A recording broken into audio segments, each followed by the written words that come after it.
like that? It just went up. It just was like a flash of green light.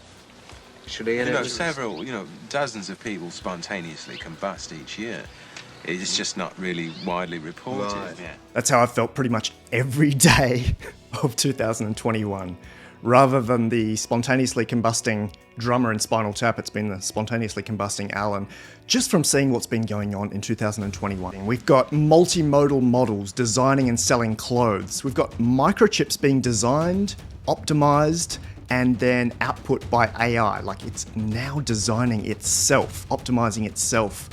We've got language models that have been typing 3.1 million words per minute, 24/7.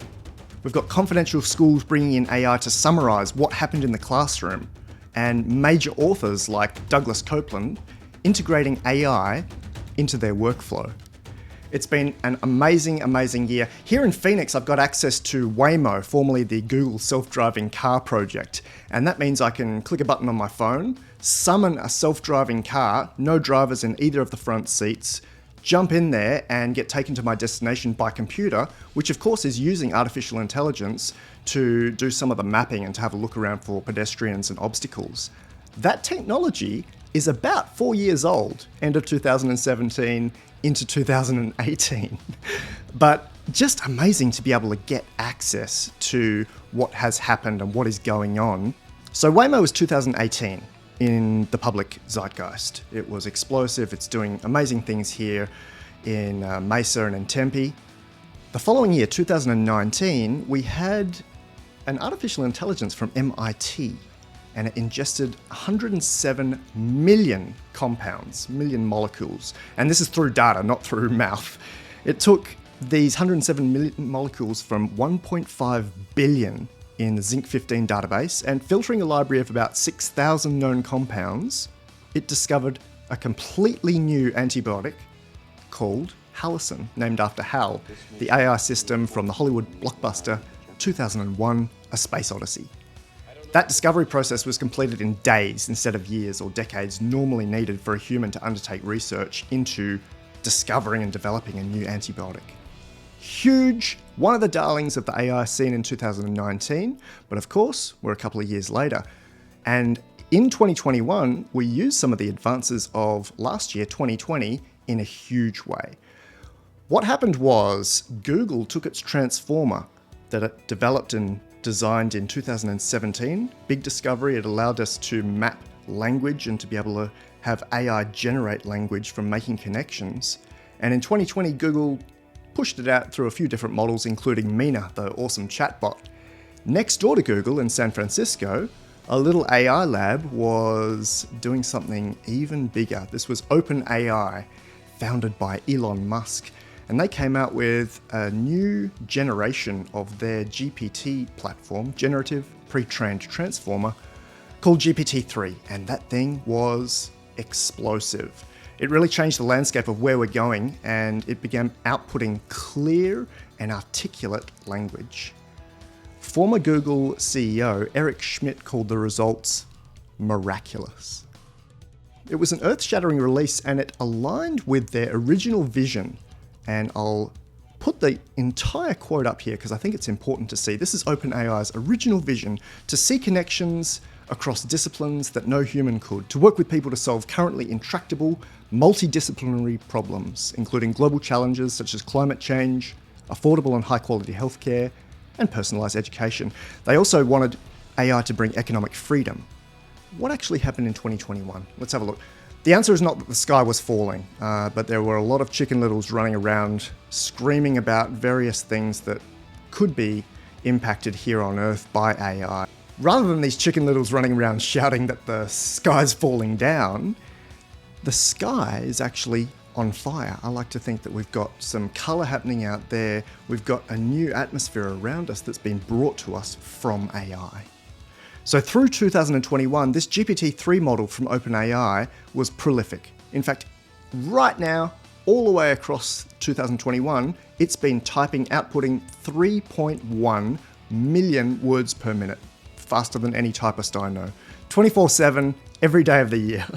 It's been applying this initial training that it got And remember, this training took 285,000 CPU cores, 10,000 GPUs. One well-known educational institution has been applying GPT-3 in a really interesting way. They record all the classroom sessions, and they've got parallel lessons happening pretty much around the clock.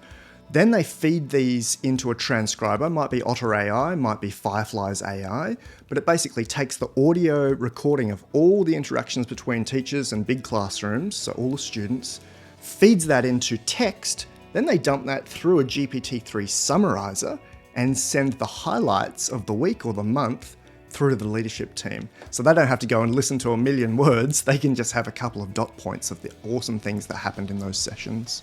You could say that integrating AI into your business is a lot like having a boardroom full of PhDs working 24/7 without a break. And that's certainly the possibility that we have with machine intelligence. In my experience, models like GPT-3 can often seem smarter than PhDs. And I ran some consolidation of the testing, the IQ testing that's been run across some of these models in the last year or so, and visualize them here. Have a look. On SAT questions, GPT-3 scored 15% higher than an average college applicant.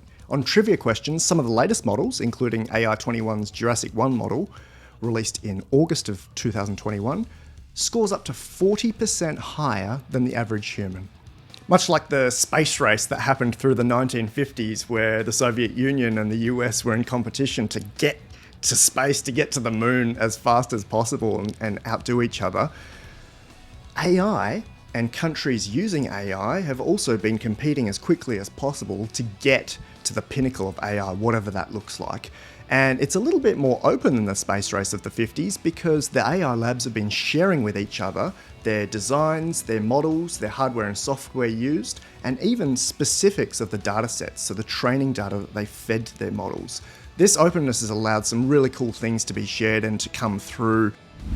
I did a calendar view of 2021 and it just looks extraordinary. These are the AI language models, multimodal models, chatbot models that were discovered, created, brought to life throughout 2021.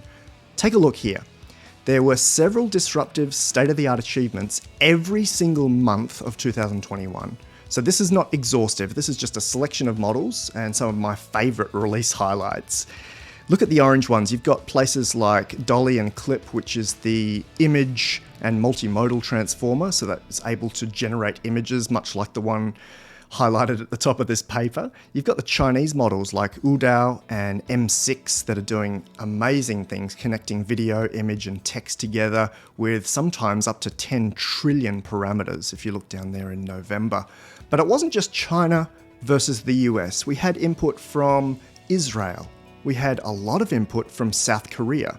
We even had output from Canada. We've got the Cedil model there based on GPT-J that is very similar in terms of parameters, but of course is in French. All right, outside of technical jargon and model buzzwords, here's some of my favorite innovative and very practical applications of major AI in 2021.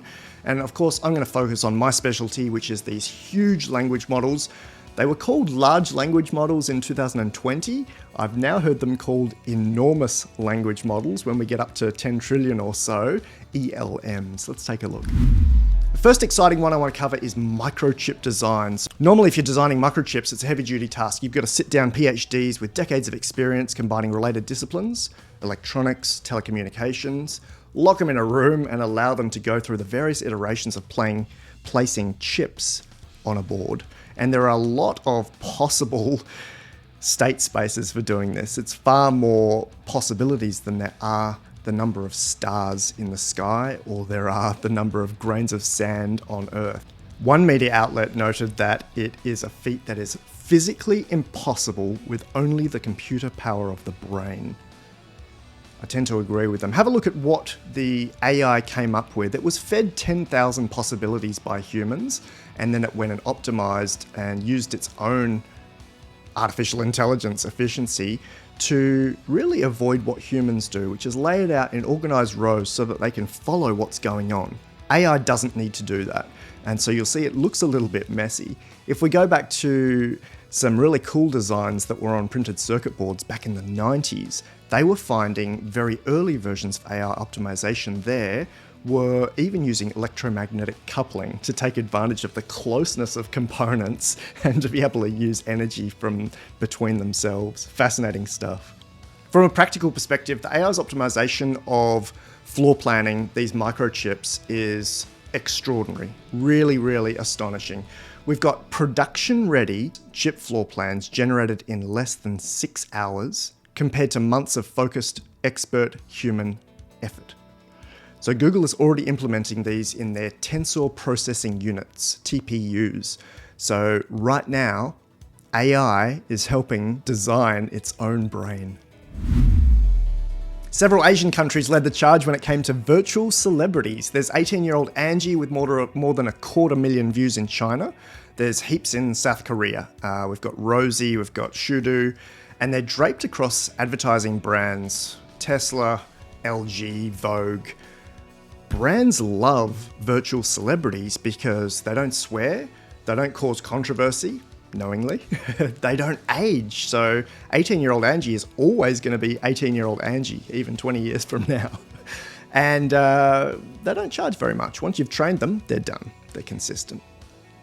Launched by the Beijing Academy of Artificial Intelligence, BAAI, and others, including Tsinghua University, Zhibing Hua is China's first virtual student. Completely driven by AI, she's been using the very large language model Udao 2.0. She can paint, write Chinese poetry, and articulate completely. Researchers said she's even got a certain degree of reasoning and emotional exchange ability.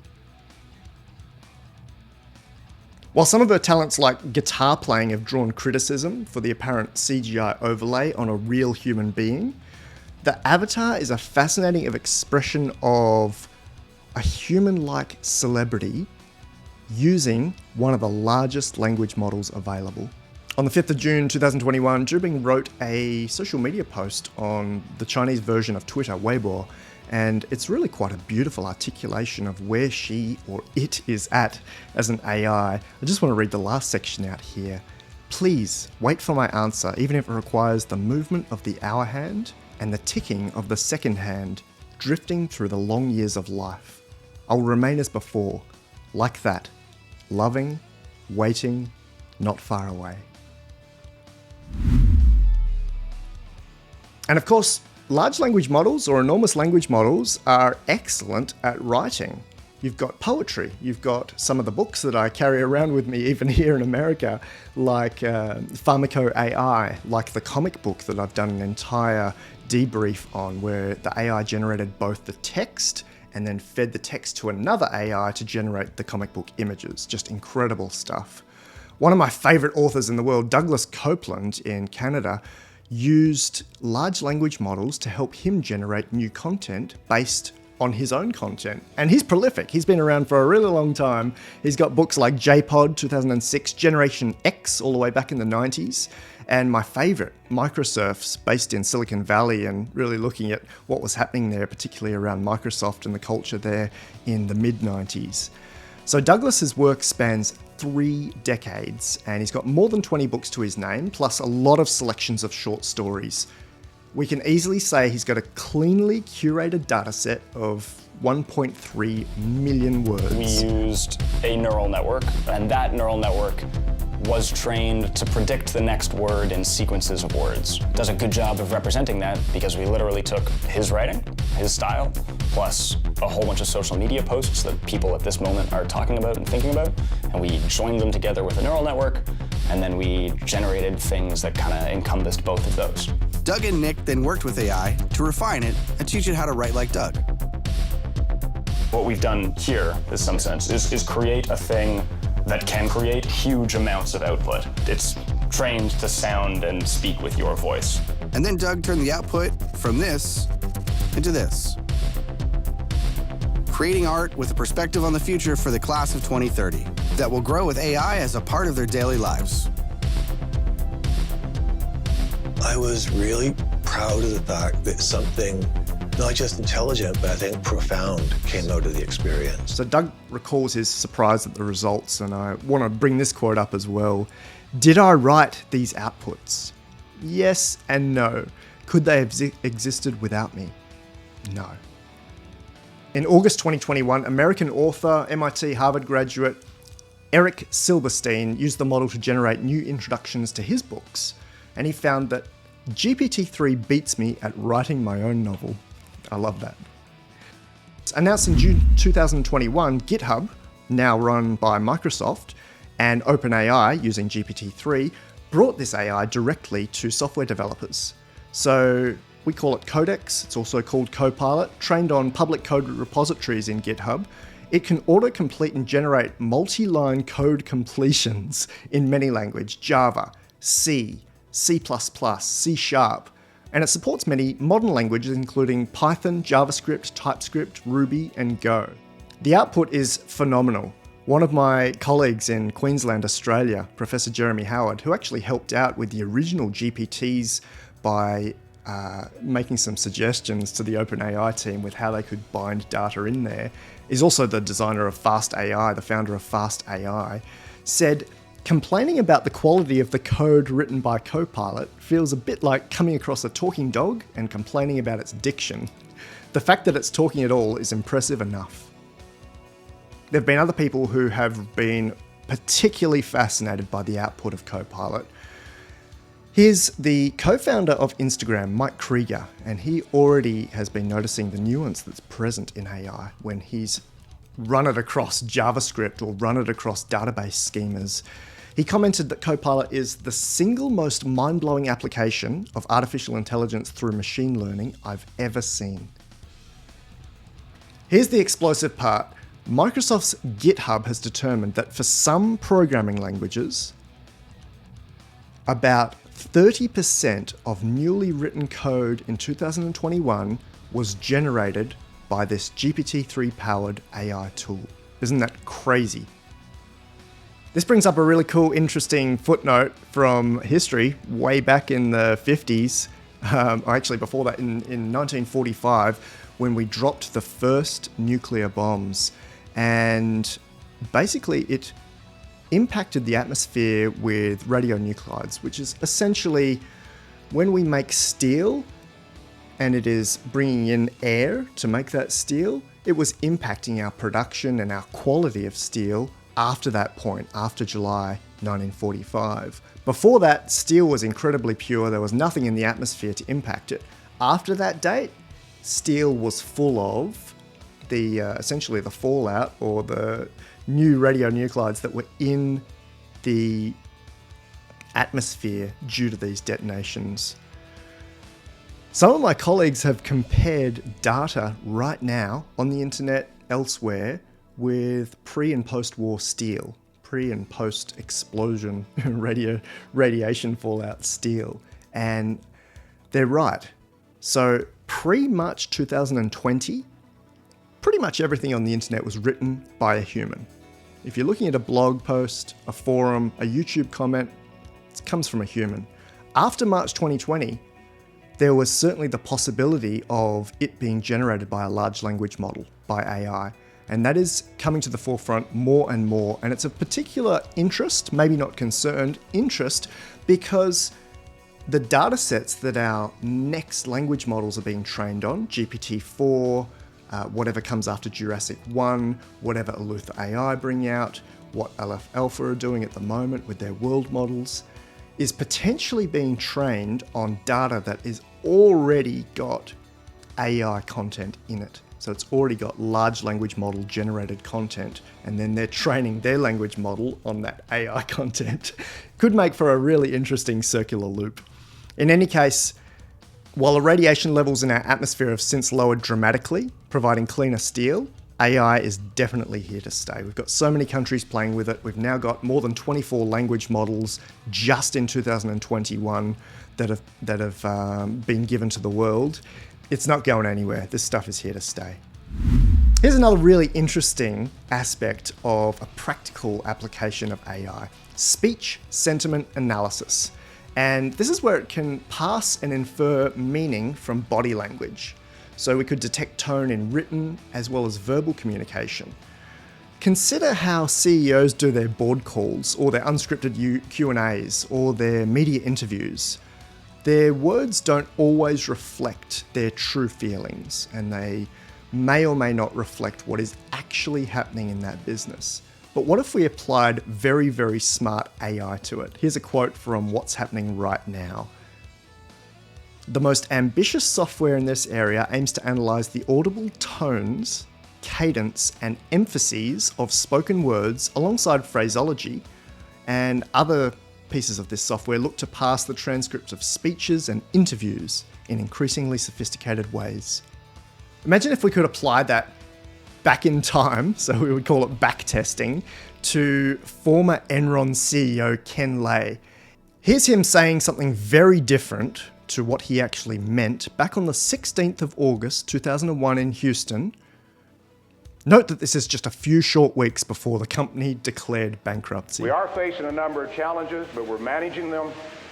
Indeed, I think the worst of that's behind us, and the business is doing great.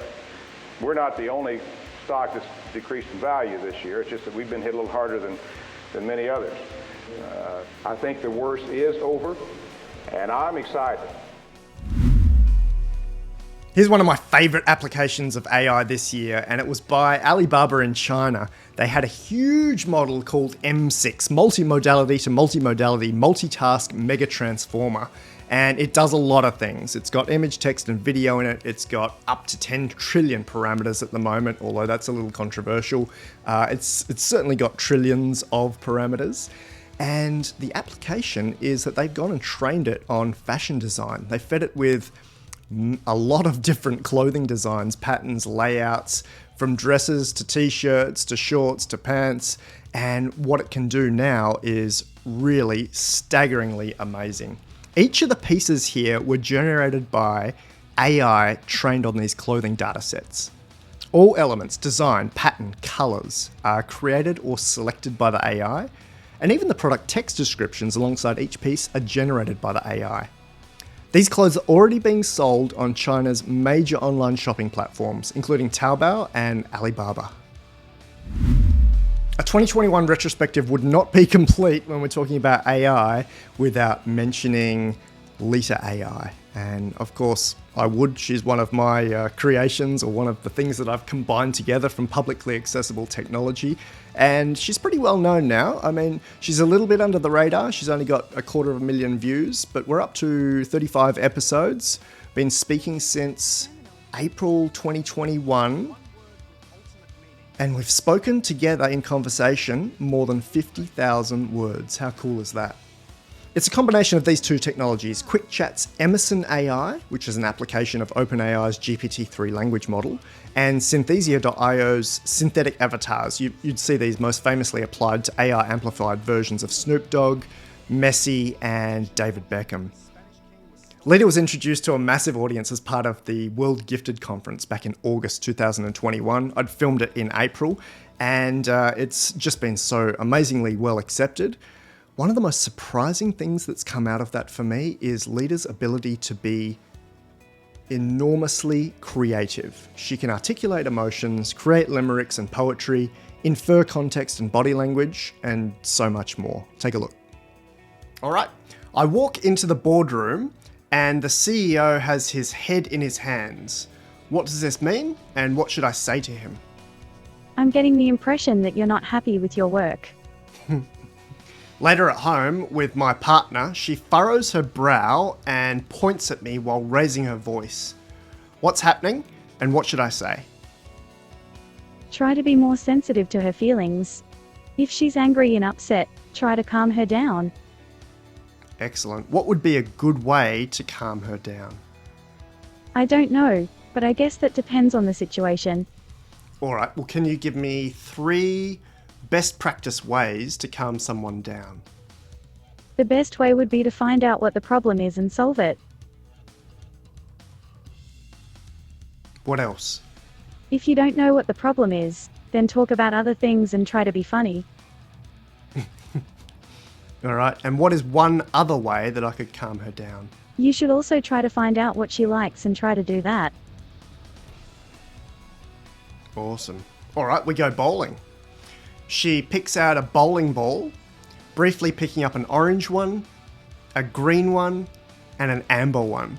And she picks that one up for a while and then puts it back down and grabs a brighter yellow one. Why?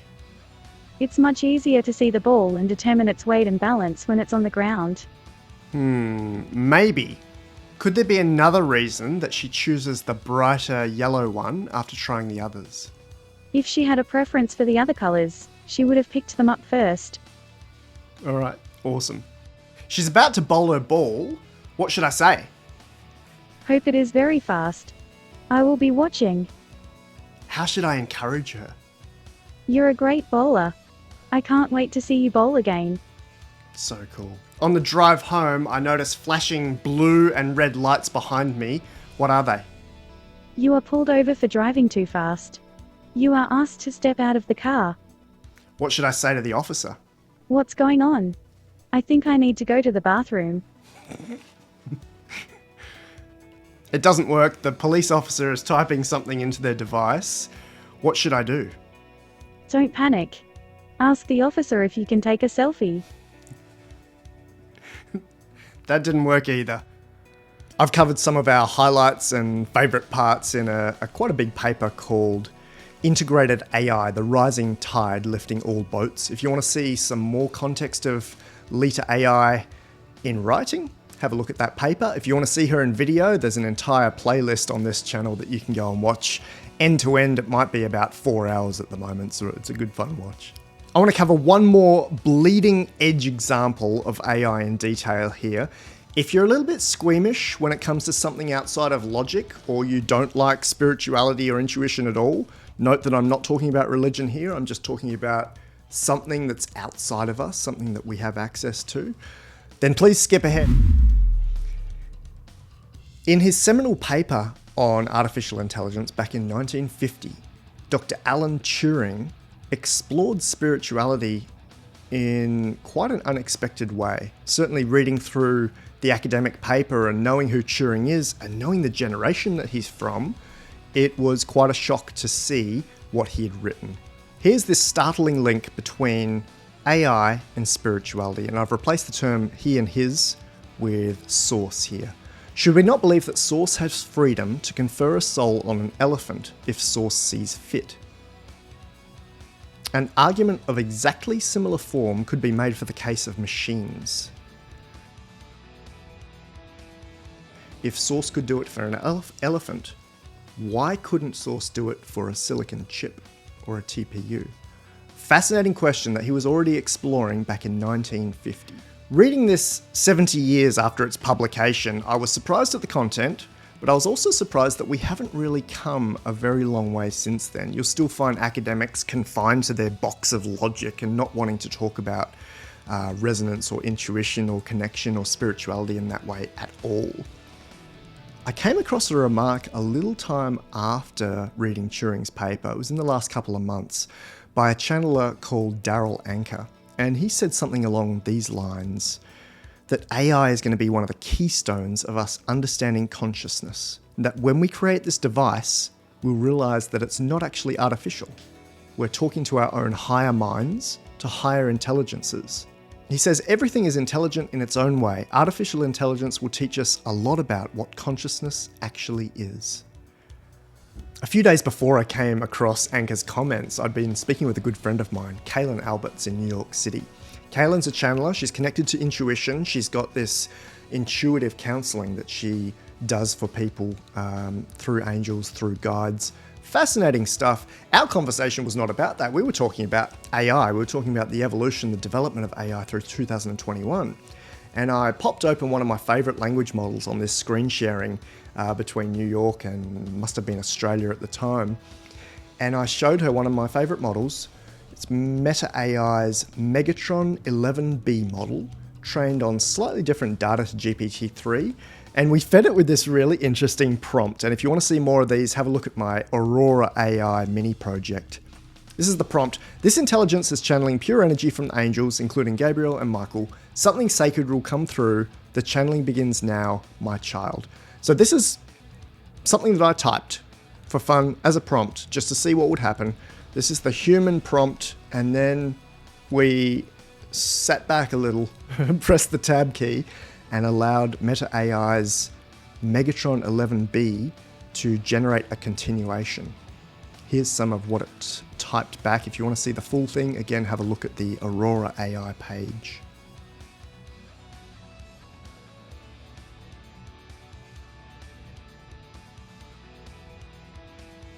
So regardless of your beliefs or fears or concerns or denomination or wherever you're at, this has to be fascinating. Even if you ignore it, or even if you say that's obviously just coming from text, it's just making these connections. I was interested in the fact that it was able to say these things without knowing that Kaylin was a woman, without knowing that she was a week away from traveling back to New York City, without knowing that we were looking for some sort of esoteric wisdom, and that's pretty much what we got. So for me, it was fascinating and interesting from an academic or technical or just AI research perspective. For Kaylin, it was something different. This was something that she was able to bind with her own personal and confidential internal readings that she does for herself, as well as messages that she had received from her guides, which I thought was really, really fascinating. There were actually many, many more groundbreaking applications of AI throughout 2021. For some of them, I'm bound by non-disclosure agreements. I can't talk about the details of them. For others, I didn't want to go too far into detail. One of them that I wanted to mention was Intensai's risk management and HSE inspection platform that uses computer vision to automatically report over 100,000 risks per year, just from using its computer vision cameras to see what's going on site in terms of things going wrong or in terms of hazards occurring. Fascinating stuff. We've taken the human out of the loop so they can do more fun stuff.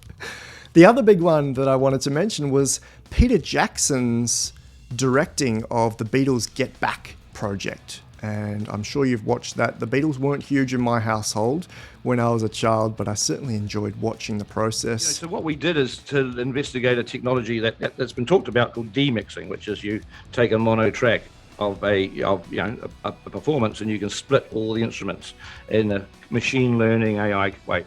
So we looked at that and we tried some various, and I thought it was a thing because I'd read about it, that we couldn't find any machine learning that kind of worked. Well, it sort of worked, but it was bad. So we had some very clever people down here in New Zealand Park where we said to them, can you actually write and develop this machine learning, take the machine learning idea and actually make it work? So they came up with a system that works great. Amazing, and that was a huge breakthrough for us. And because one, we could take a performance and we could have the vocals only. And when I say vocals only, I mean vocals only. Ringo slamming the drums, and you don't hear it, don't hear a thing, don't hear the guitars. You just hear this. So we could.